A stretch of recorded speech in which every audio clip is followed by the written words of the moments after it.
True. Nervous, very dreadfully nervous. I had been and am. But why will you say that I am mad? The disease had sharpened my senses, not destroyed, not dulled them. Above all was the sense of hearing acute. I heard all things in the heaven and in the earth. I heard many things in hell.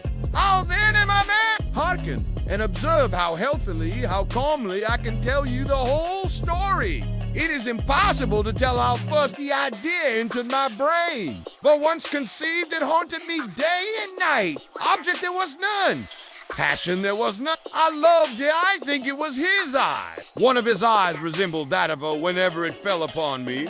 My blood ran, old man. He had never wronged me. He had never given me insult. For his goals, I had no desire.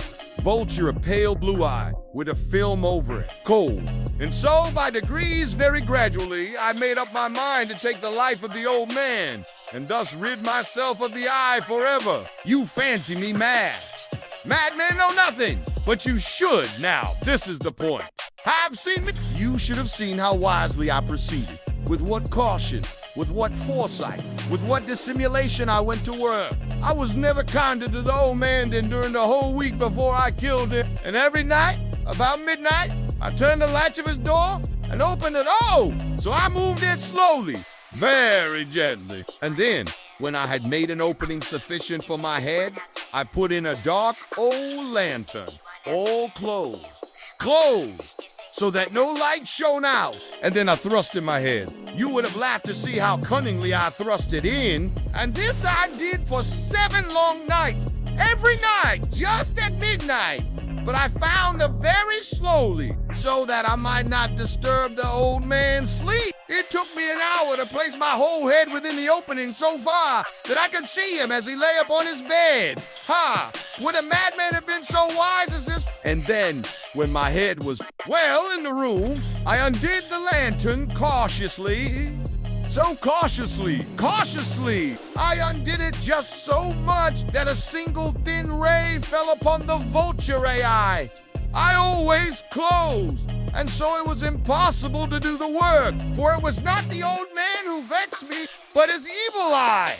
And every morning, when the day broke, I fairly chuckled at the idea, and boldly into the chamber, and spoke courageously to him, calling him by name in a hearty tone, and inquiring how he had passed the night. So you see, he would have been a very profound old man. Indeed, to suspect that every night, just at 12, I looked in upon him while he slept. Upon the 8th night, I was more than usually cautious in opening the door. Watch his minded hand moves more quickly than did mine. Never before that night had I felt the extent of my own powers, of my sagacity.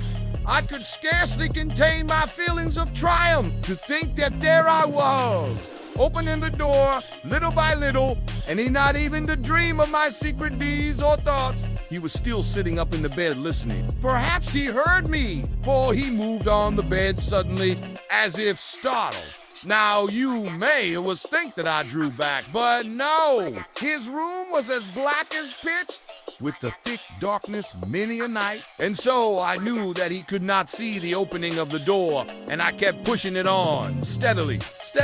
I had my head in and was about to open the lantern when my thumb slipped upon the tin fastening, and the old man sprang up in bed, crying out, "Who's that?" I say I knew it well.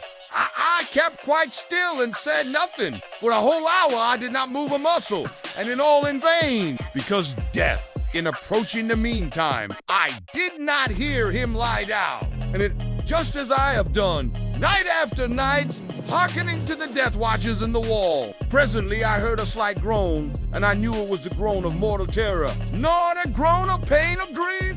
Oh no! It was the low stifled sound that arises from the eye bottom of the soul when overcharged with. I knew the sound well, so I opened it just at midnight when all the world slept.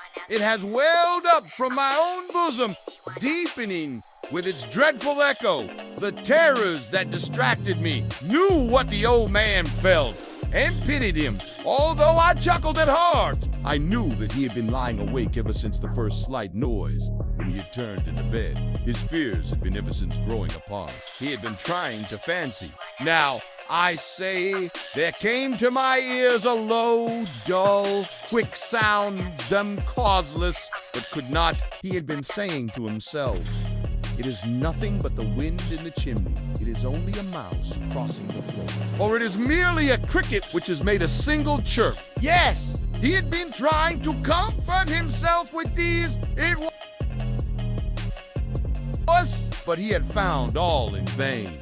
Him had stalked with his black shadow before him and enveloped the victim. Was the mournful influence of the unperceived shadow that caused him to feel, although he neither saw nor heard, to feel the presence of my head within the room. When I had waited a long time, very patiently, without hearing him lie down, resolved to open a very, very little crevice in the lantern. Cannot imagine how stealthily, until, at length, a single dim ray, like the thread of the spider, shot from out the crevice and full upon the vulture eye. It was open wide open, and I grew furious as I gazed upon it. I saw it with perfect distinctness, all a dull blue, with a hideous veil over it that chilled the very marrow in my bone, but I could see nothing else of the old man's face or person, for I had directed the ray, as if by instinct, precisely upon the damned spot. And now have I not told you that what you mistake for madness is but overacuteness of the senses, such as a watch makes when enveloped in cotton? I knew that sound well, too. The beating of the old man's heart. It increased my fury, as the beating of a drum stimulates the soldier into courage.